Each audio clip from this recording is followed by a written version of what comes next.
Yeah.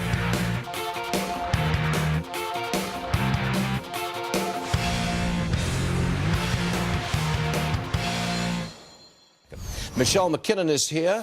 Joel Shulman is here. Evening Edit host Liz McDonald is here. She's got a new name. And Ashley Webster is with us too. Joel, I want to turn to you first. I think Europe's got something to do with this early morning sell-off. Okay, sure. They're heading for recession.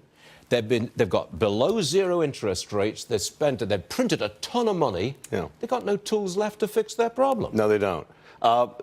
But I think on a comparative basis, U.S. is doing great. Yeah. This benefits our markets. I mean, there's a reason why we're... Wait a minute, it benefits our markets? Well, I mean, the money flows. And so money flows. When investors are looking globally where they're going to put their money, I think long-term this benefits U.S. markets. I mean, we look at, since Christmas, a lot of people don't, I mean, they realize it's been a strong January. This has been the second best market we've had in 90 years, since 1928, second best market. And some stock, our funds are up 25% since Christmas. So this is the U.S. fund. So this is a very strong market for U.S. Yeah. Our growth is here. Europe is going to have tough growth for not just 6 months, a year. I mean, we're talking about 10 years, 20 years. I think Europe is in big trouble, especially it's massive amounts of debt. Yeah. Their economy is contracting. The Italian banks are overloaded with debt, and this is going to be a real big issue. Yeah, but the thing is, it's not going to take much for there to be positive news, versus here in the United States, there's going to take a lot to have extremely positive news that we're better than last year.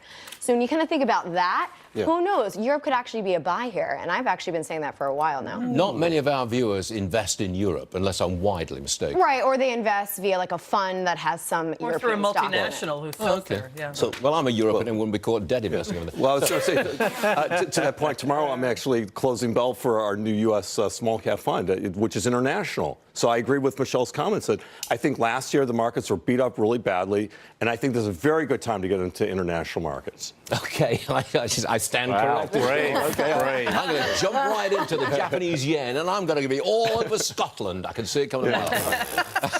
No. All right, the comeback kids that we mentioned earlier, that would be Chipotle. Let's start with Chipotle.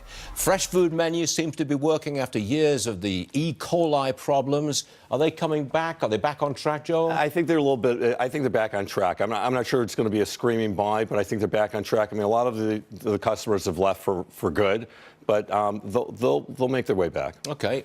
Twitter, they were on the comeback trail until this morning. You're buying them? The numbers. I mean, I always say if you're trying to buy a stock like this, or even Chipotle, you want to buy a small amount because, again, it's so speculative. But I have always had a very soft spot for Twitter in my heart because I get a lot of my news that way. But I think we all need to remember Twitter is being hurt because of their change to forward guidance. And a lot of companies the past couple of weeks have really been hurt by Wall Street because of their change to forward guidance. Now, think about what if those CEOs are being extremely conservative, and who knows, maybe we'll actually have a big surprise on the upside on growth. So, you know, I'm not too worried about it. Okay. I got that. Yeah. You're from New York, aren't you? Next one. Big merger between two banks, SunTrust and BB&T. Yeah. It would create the sixth largest bank in the country, $66 billion worth of all-stock merger. Wait a second. Michelle, Maxine Waters, she runs the House Financial Services Committee. Could she interrupt this? I mean, she might say something, but I don't think she can actually interrupt it. So, No. I mean... You know, her big thing is about the financial bank's mistakes, the financial company's mistakes in 2008 collapse. Here's what she's pushing on.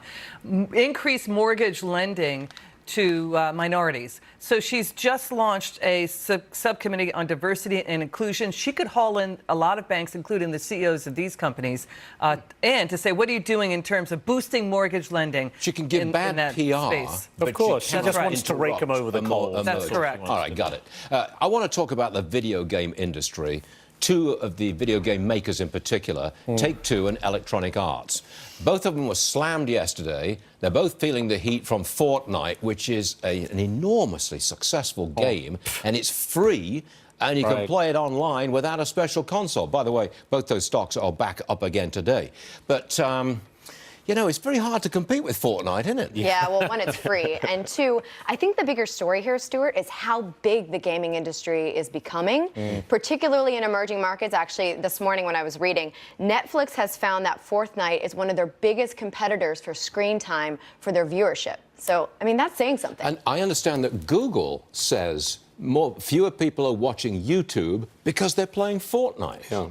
That's big. It is big. It's gigantic. Well, but to Michelle's point, I mean, when companies are coming out free, they're competing for eyeballs. We saw what happened with WhatsApp. I mean, look, they sold out for $19 billion a few years ago with no revenue stream at that time. So once you have the eyeballs and you have the customers, I mean, the revenue will come someday. Facebook, same thing. What's incredible is that Twitch, which is Amazon's platform, people can watch by the millions other people play Fortnite. So there's a whole secondary market there as well. It's fascinating. And there's a way to play it if you're into it, and it's Microsoft has the cloud for video gaming, and Google's pushing a Project Stream just for gaming. So that's a way, maybe if you want to play this instead of like getting in at the top for some of these. Just in case I ever want to play. Now I know how to do it. I mean, invest. Right. Yeah. Oh, I think this is the low of the day. Sorry, folks, but we're down, nearly 170 points as we speak. The Dow's at 25,200. A couple of individual stocks. Here we go. Kellogg reported a loss because of higher costs. It's down nearly 4%. GoPro posted its first profit in 5 quarters, up 4%. Tyson, their sales missed the mark. Lower pork sales, we are told, down 2%. Now take a look at Apple. Its HomePod, you know, the HomePod voice assistant, being way outsold by Amazon Echo. Does that surprise you, Michelle? I mean, it doesn't surprise me because I think the Amazon Echo is obviously #1. But I was thinking about this morning. You know, we're all saying, okay, this Apple product, no one cares. I felt the same way about those AirPods when they came out in 2016. I said, everyone's crazy. I never want them. And I would never pay $150 for them. Well, guess what? I have them and I love them. So who knows? Me too. Well, I think that these home devices, what's it called? The Google, what's that one called? Nest? The HomePod. Who's got the HomePod? Google Home, there's Google that one. Home, right. The Amazon Echo. Right.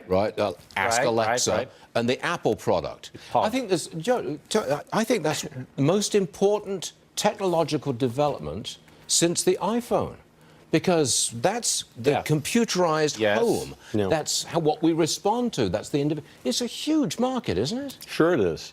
Well, but what do they use them for? What's the weather going to be? Oh, let me tell you. Is that about it?